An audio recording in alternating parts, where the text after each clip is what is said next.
अस्सलाम वालेकुम। मैं हूँ शाहिद सकलैन और आप देख रहे हैं मेरा यूट्यूब चैनल। आज मेरे साथ माहिर कानून, कानूनदान, आप बहुत ज़बरदस्त तरीके से इनको जानते हैं, जो मगविया बच्ची वाला केस था, लाहौर से किस तरह इन्होंने बच्ची को जो है वो चुंगल से आज़ाद करवा के कराची भेजा। आज उस केस में एक प्रोग्रेस रिपोर्ट आई है और ये तीसरी प्रोग्रेस रिपोर्ट है जो पुलिस ने पेश की है, और आज बाकायदा तौर पे बहुत मायूसी और नाउमीदी हुई है मुझे वो प्रोग्रेस रिपोर्ट देख के, क्योंकि जो सईद रिंद साहब हैं वो शौकत शाहानी से भी 2 हाथ आगे निकल गए हैं। तो मेरे साथ अहमद शेख जट साहब मौजूद हैं। जट साहब, आप पहले तो मेरे व्यूवर्स के लिए, क्योंकि मैं इसके ऊपर एक तफसीली वीडियो एक और करूंगा, उसमें पूरी प्रोग्रेस रिपोर्ट 10 सफ़ात की, ये पढ़ के लोगों को सुनाऊंगा कि इसमें क्या कुछ लिखा है, लेकिन इसमें 3-4 अहम चीजें हैं। मैं ये चाहता हूँ कि शुरू में आप थोड़ा सा उनको ब्रीफ कर दें, फिर आगे इसके ऊपर बात करते हैं।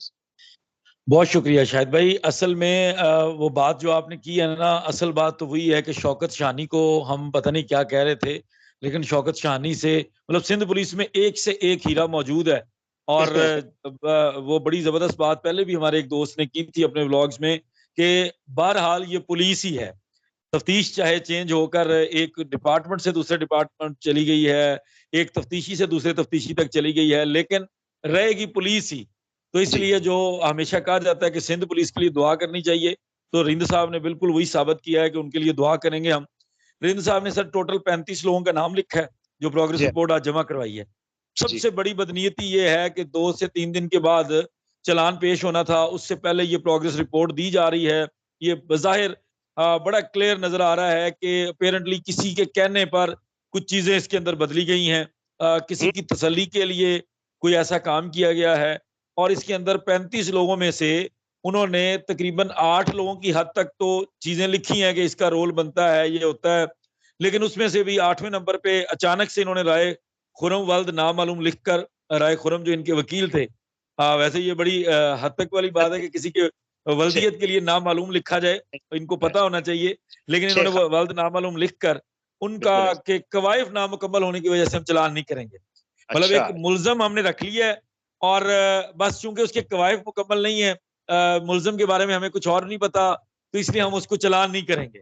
उसके अलावा उन्होंने पीछे पूरे खानदान को रख लिया है और वो 2 जो निकाह खान और उसका गवाह है और बाकी जो पूरा टब्बर है, इन लोगों को रखा गया है। बाकी लोगों को उन्होंने क्लियर कर दिया है कि इनको हम चलान नहीं कर रहे, कोई शहादत नहीं है हमारे पास, कोई सबूत नहीं है, अपनी मैं कहता हूं अपनी नालायकी का कोई सबूत नहीं है हमारे पास, वजह तो कोई नहीं है हमारे पास इनको निकालने की, लेकिन हम इनको निकाल रहे हैं। और बाकी यहाँ तक जो 8 लोगों तक की बात है, बल्कि 7 लोगों तक की बात है, उनको हम रखेंगे। अच्छा, ये 7 लोगों के आप नाम ले लें, कौन कौन है इसमें? मैं सर 7 लोगों का नाम आपको बता देता हूँ। असगर अली है, जो वो निकाह का गवाह था। हाफिज गुलाम मुस्तफा है जिसने निकाह करवाया था, निकाह खान था। उसके बाद जहीर अहमद वल्द मुनीर अहमद है जो डॉक्टर था, जो बेसिकली मुबैना तौर पर डॉक्टर बना हुआ था और मरकजी किरदार है। उसका बड़ा भाई है जो इसका सरपरस्त है, शबीर अहमद वल्द मुनीर अहमद। उसके बाद मुसम्मात नूर मुनीर जौजा मुनीर अहमद जो कि जहीर और शबीर की वालदा है। उसके बाद एक है जी मुनीर हुसैन लुगमानी, लुकमानी या लुगमानी वल्द फकीर खान, ये इनको रखा गया है। उसके बाद मोहम्मद वसीम वल्द मोहम्मद रफीक है और राय खुरम वल्द नामालूम है। ये 8 लोग हैं और राय खुरम वल्द नामालूम को उन्होंने कहा कवायफ नामुकम्मल होने की सूरत में चलान नहीं किया जाएगा, नीली स्याही से इनका नाम खाना नंबर 2 में रख दिया जाएगा। बाकी लोगों को उन्होंने बरल क्लियर नहीं किया। और जो समात नूर है जो इनकी वालदा है, पहले तो इसमें इस भाभी का नाम भी आ रहा था, उसको बरल उन्होंने नीचे निकाल दिया है कि भाभी नहीं आएगी अब, लेकिन मुसम्मात नूर की हद तक उन्होंने कहा ये इश्तिहारी है। चलान जेर दफा 512 ज़वात फे का मतलब है कि ये इश्तिहारी है। ये उन खातून का जिक्र हो रहा है जो प्रेस क्लब लाहौर के अंदर, बड़ी माजरत से, जिस तरह प्रेस क्लब कराची जो है वो कुछ साफियों के लिए वकला को टारगेट करने पे तुला हुआ है, तो प्रेस क्लब लाहौर अपना रोल प्ले कर रहा था कि इश्तिहारी को प्रेस क्लब प्रोवाइड कर रहा था कि आप हमारे प्लेटफॉर्म पे आए और धज्जियां उड़ा दें किसी मुद्दई मुकदमा की। तो ये लोग हैं, बाकी लोगों को सर इन्होंने क्लियर कर दिया है। और जो इनके पास मेन लॉजिक है कि जी शहादत नहीं है, इसके बारे में कोई तफसील नहीं है। तीसरी प्रोग्रेस रिपोर्ट है शायद भाई, और तीसरी प्रोग्रेस रिपोर्ट में जो तब्दीलियां हैं ये इनकी सारी साख्ता है, सारी इनकी अपनी चीजें हैं। सिंध पुलिस ने जो अपनी नालायकियां नाकामियां अपनी, मैं समझता हूं कि अपनी जो जो आपकी प्रोफेशनल कमियां हैं एथिक्स की, और जो अपनी पुलिसिंग की जो इनकी जो तरबियत की कमी है, उसको इन्होंने सारा इसी मुकदमे के अंदर वाजे किया है। इसके अलावा किसी मुकदमे के अंदर नहीं ये बयान कर सके। इस मुकदमे के अंदर इन्होंने मुकम्मल तौर पर अपनी सारी नाकामियां, अपनी सारी जो इनकी खामियां हैं, जो तफ्तीश की, कि एक डीएसपी रैंक के बंदे को तफ्तीश दी जाती है कि एक मुकदमा बड़ा सेंसिटिव है, एक कम सिन मुझे बच्ची की शादी मुझे है। मुझे, अहमद भाई एक बात बताइएगा। अब मैं उस चीज पे आ जाता हूँ। देखिए 10 सफ़ात की रिपोर्ट है, मैं और आप अभी इसको इतने छोटी उसमें डिस्कस नहीं कर सकते। कोशिश करेंगे एक और हम सेशन कर लेंगे। मुझे वो खास बात बताएं, क्योंकि मैंने ये रिपोर्ट पढ़ी है। इस रिपोर्ट को देखकर इसमें से जो दफात निकाली गई हैं, उन इन चीजों को देखकर तो वाज़े नजर आ रहा है कि ये केस खत्म कर दिया पुलिस। सर बात आपकी बजा है, लेकिन एक चीज शायद भाई पहले पहले दफात गिन लेते हैं कि जो रखी है इन्होंने और जो जी जी, निकाली। बिल्कुल जो ऐसे। रखी है इन्होंने वो 363 है। ठीक है, 363 ते पे अगवा के अंदर बहरहाल आ रही है। एक ठीक तरफ है। कहते हैं कि बच्ची का बयान है, अगवा नहीं है, तो हम इसलिए चीजों को निकाल रहे हैं, और दूसरी तरफ 363 रख रहे हैं कि अगवा है, अगवा हम्म। हुआ है। फिर हाँ। 368 रख रहे हैं कि बयान, ये जो चीजें हैं कंसीलमेंट की गई है, मगविया जी। को छुपाए रखा है, मगविया को जगह जगह अपने अड्डों पर लेके जाते रहे हैं, ठिकाने ठीक है। मुख्तलिफ रखते रहे हैं, बदलते रहे हैं, इतना कुछ लिख रहे हैं। फिर कह रहे हैं अगवा नहीं बनता। सारा कुछ हम्म। कह रहे हैं और नहीं भी कह रहे।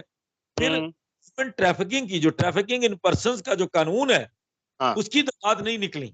इसका हम्म। मतलब है उसके ऊपर अभी भी इल्जाम है कि वो बच्ची को कहीं फरोख्त करने वाले थे, ट्रैफिकिंग के अंदर वो लोग इन्वॉल्व थे।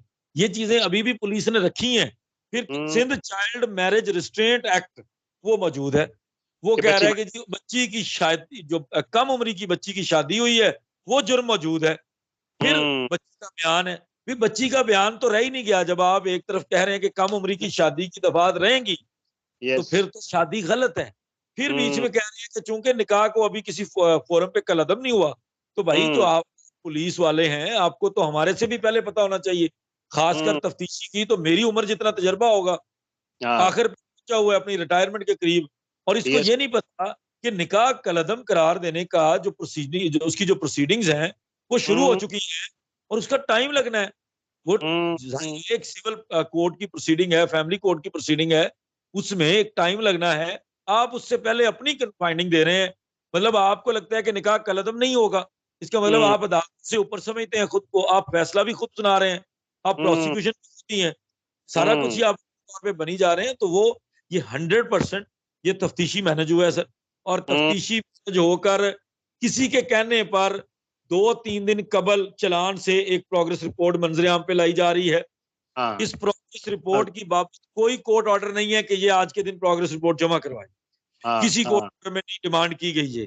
इस बिल्कुल। दिन में ये प्रोग्रेस रिपोर्ट आना, ये क्लियर है कि कुछ तर्जुमानों की तरफ से ये बताया गया था कि ये होने जा रहा है।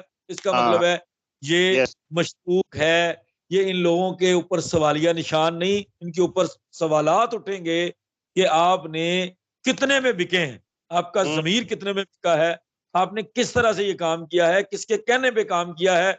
जब आप इतना बड़ा पलंदा बना रहे हैं, आप इतनी हम्म। बड़ी बड़ी इसके अंदर लंबी सारी अपनी खामियां लिख रहे हैं, तो एक नाम भी लिख दें कोई साथ, अगर कोई आपको इन्फ्लुएंस कर रहा है, आपको हम्म। कह के खारिज करवा रहा है और कह के ऐड करवा रहा है। देखिए जो लास्ट आई है इसी सईद रिंद की प्रोग्रेस रिपोर्ट, अगर आप इससे पिछली देखें, जो पहली तीन सौ थी इसकी। पचहत्तर किसने लगाई है?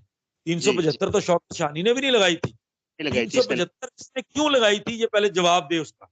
हाँ। अगर हाँ। 375 लगाई थी, फिर जवाब दे कि मैं अब क्यों निकाल रहा हूं। इन दो हम्म। तीन दिनों के अंदर कौन सा फर्क आया है? हम्म। और बच्ची की स्टेटमेंट की बात की जा रही है, ये उस 164 के बयान की बात की जा रही है जो लाहौर में हुआ था। यस। उस 164 के बयान में इनको वाजे पता है कि वो किन हालात में हुआ था। एक और बड़ी मजे की चीज है शायद भाई इसमें, जी इनकी जी। तरफ से ये कहा गया है कि जब पहले तफ्तीशी ने 164 का बयान करवाया था, और जब हम वापस आए थे, तो मुदई मुकदमा ने कागजात निकाल लिए। मुदई मुकदमा ने कहा कि ये कागजात हैं, और इन कागजात के मुताबिक बच्ची की उम्र इतनी बनती है, बस लिहाजा बिल्कुल। इसको इस हिसाब से लेके चला जाए। अच्छा, हम्म। फिर ये कहते हैं कि हमने पंजाब पुलिस को, उनके हुक्काम को ये गुजारिश फौरन कर दी कि हम्म। फौरी तौर पर एक रिवीजन फाइल की जाए उन मजिस्ट्रेट तसव्वुर साहब के ऑर्डर के खिलाफ, जहां पे ये बच्चे की स्टेटमेंट हुई है। वो कहाँ और है क्रिमिनल रिवीजन? वो क्रिमिनल रिवीजन आपको अब दिखानी पड़ेगी। ये इतनी आसानी से प्रोसेस से जान नहीं छूटनी। ये सारी चीजें साफी भी देख रहे हैं और वकील भी देख रहे हैं, सर और हम बगैर हम किसी इस पे मकसद के देख रहे हैं और किसी लालच के देख रहे हैं।